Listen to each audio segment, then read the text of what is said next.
Karena berteman dengan non-muslim itu pelan-pelan menggerus iman kita sama Allah. Ya, salam teman-teman semuanya, selamat datang dan selamat berjumpa lagi dengan saya di channel ini. Salam damai bagi kita semuanya dan Tuhan Yesus memberkati kita. Amin.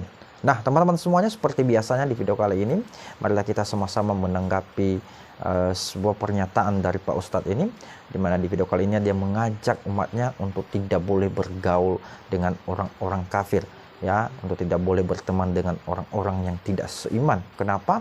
Karena itu bisa menjerumuskan iman kita. Nah, teman-teman semuanya, seperti apa cuplikan videonya? Marilah kita saksikan tayangan berikut ini.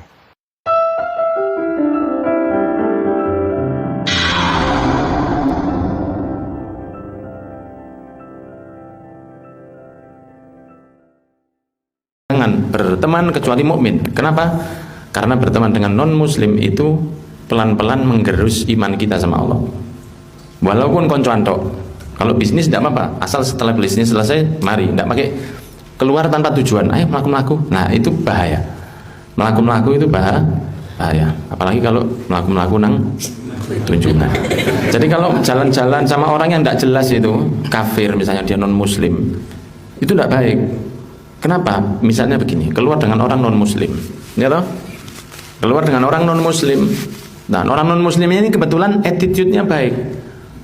Sampah dibuang di tempatnya, kemudian di parkiran, di lampu merah dia ngasih orang miskin, kemudian attitude-nya baik, cuma dia non-muslim, gitu aja. Terus besoknya jenengan keluar dengan teman muslim, buang sampah sembarangan, kalau ada orang ngamen dibuka, "Dok, assalamualaikum," terus itu tuh. Nah, dalam hati jenengan akhirnya gini, wah, apian wong kafir tiba. Itu berarti turun iman kita sudah.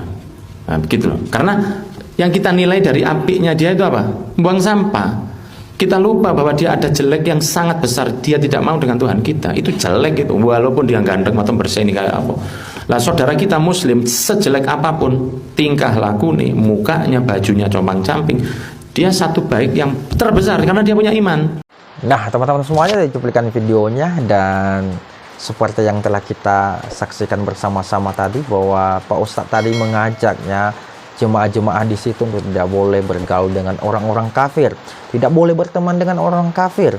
Kenapa? Karena bisa merusak akidah, ya, bisa menjerumuskan iman. Tetapi kalau sebatas bisnis katanya bisa, tetapi selesai itu tidak boleh.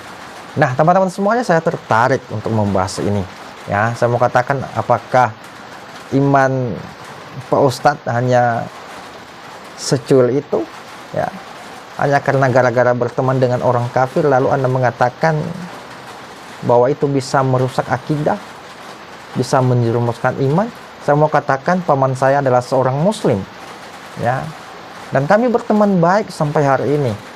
Tetapi apakah iman saya terhadap Tuhan saya bisa kurang? Apakah akidah saya rusak? Apa kecintaan saya kepada Tuhan saya Yesus Kristus bisa berkurang? Tentunya tidak, bahkan semakin bertumbuh, Pak Ustadz, ya. Dan begitu juga dengan, ya, paman saya itu, dia selalu menjalin hubungan yang baik, berteman dengan saya. Tetapi apakah akidahnya rusak sampai hari ini? Tentu tidak. Dia masih memegang keyakinannya, itu muslim, ya. Tetapi dalam hal ini Pak Ustadz mau katakan, ya, Pak Ustadz sebenarnya memberikan atau membuat sebuah tembok pemisah, ya, bagi kami yang memiliki keluarga muslim, ya. Itu bisa saja kalau misalnya dia menonton videonya Pak Ustadz dan dia mau mengikuti perkataan Pak Ustadz, itu bisa saja nanti kemudian hari dia memusuhi kami, ya. Dia tidak mau lagi berteman dengan kami, dia tidak mau jalan lagi dengan kami, ya, dan itu menyakitkan Pak Ustadz, ya, menyakitkan sekali, ya. Jadi saya mohon Pak Ustadz, jangan buat sesuatu yang bisa merusak persaudaraan kami, ya, karena kami juga punya keluarga muslim, ya. Nah, teman-teman semuanya, dalam hal ini saya tidak mengerti dan saya tidak tahu apakah Pak Ustadz mengerti apa itu iman. Tetapi kami sebagai orang Kristen, dalam perspektif orang Kristen, itu jelas ada tertulis di dalam Alkitab, ya. Mengenai iman itu jelas, Ya. Di Ibrani pasal 11 ayat 1 dikatakan bahwa iman adalah dasar dari segala sesuatu yang kita harapkan dan bukti dari segala sesuatu yang tidak kita lihat. Sebab oleh imanlah telah diberikan kesaksian kepada nenek moyang kita. Nah teman-teman semuanya, saya mau katakan kepada Pak Ustadz, itu adalah iman. Ya. Iman adalah bukti. Ya, sekali lagi saya katakan bahwa iman adalah dasar dari segala sesuatu yang kita harapkan dan bukti dari segala sesuatu yang tidak kita lihat. Itu adalah iman, dan iman kami tegak lurus. Ya, iman kami kepada Tuhan kami Yesus Kristus. Ya, itu yang kami percaya. Tetapi apakah ketika kami berteman dengan orang-orang Muslim, ada banyak kawan-kawan saya orang Muslim, apakah itu bisa merusak akidah kami? Itu bisa menjerumuskan iman kami? No, tidak. Ya, karena iman kami tidak lurus, Pak Ustaz. Ya, Anda jangan takut, jangan larang saudara Anda untuk berteman dengan kami. Ya, tidak ada pemurtadan. Ya, kami tidak pernah melakukan pemurtadan. Ya, kami hanya melakukan ajaran kasih. Kami mengasihi siapapun. Ya, itu adalah ajaran kami. Yang kedua, dia mengatakan alasannya. Ya. Dia mengambil satu contoh. Ketika kalian keluar mau jalan dengan orang-orang kafir ini, ya, siapa tahu ada di antara mereka yang etikanya baik. Dan kalian lihat, ya, seperti misalnya mereka membuang di lampu merah, di lampu merah misalnya membuang sampah pada tempatnya. Itu kan etika baik. Ya. Dan itu dia takut kalau kalian bisa terjerumus. Ya. Dia takut kalau jemaah-jemaahnya, ya, terjerumus hanya karena gara-gara etika-etika orang Kristen itu katanya. Ya. Tetapi ada satu hal yang dikatakan bahwa walaupun etika mereka baik, walaupun perilaku mereka baik, tetapi ada satu hal buruk yang mereka lakukan, yaitu karena mereka tidak mencintai Allahnya kita. Itu adalah hal yang buruk di dalam kehidupan mereka. Saya mau katakan, Pak Ustadz, kami punya Tuhan. Anda tidak perlu mengatakan hal demikian. Anda tidak perlu memaksakan kami untuk mencintai Allahnya Anda.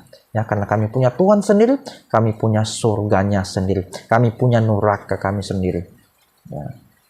Jadi Anda takut, Anda tidak boleh takut. Marilah kita berteman. Ya. Mari kita menjalin persaudaraan, rasa persaudaraan kita di antara umat yang beragam ini, yang berbeda-beda ini. Ya, marilah kita ciptakan toleransi kita, ya, di negeri ini. Yang ketiga yang dia katakan, ya, seburuk-buruknya perilaku seorang Muslim, ya, sejelek-jeleknya orang Muslim, tetapi ada satu hal yang baik, adalah karena mereka mau menerima dan mencintai Allahnya kita. Ya. Saya mau katakan, terserah Anda Pak Ustadz. Itu adalah hak Anda, itu adalah kewenangan Anda. Ya. Tetapi ketika Anda, ya, mencampuri, ya, tentang masalah orang Kristen kafir, saya mau katakan, Pak Ustadz, ya, tolonglah berhenti, ya, ngomong-ngomong kafir, ya, karena kami juga punya saudara, ya, kami punya saudara, kami punya keluarga, ya, yang tidak seiman dengan kami, ya. Jadi saya takut kalau misalnya dia melihat videonya Pak Ustadz. Ya, ketika Pak Ustadz melarang untuk tidak boleh berteman, tidak boleh bergaul dengan orang kafir. Saya takut suatu saat nanti dia tidak mau lagi berteman dengan kami. Dia tidak menganggap kami lagi saudara. Ya. Teman-teman semuanya, saya mau katakan kiranya Pak Ustadz ini diberikan pencerahan yang baik dari Tuhannya, ya, kiranya dia memberikan hati yang bisa menyejukkan semua umat manusia di Indonesia ini. Itu saja dari saya. Terima kasih dan Tuhan Yesus memberkati.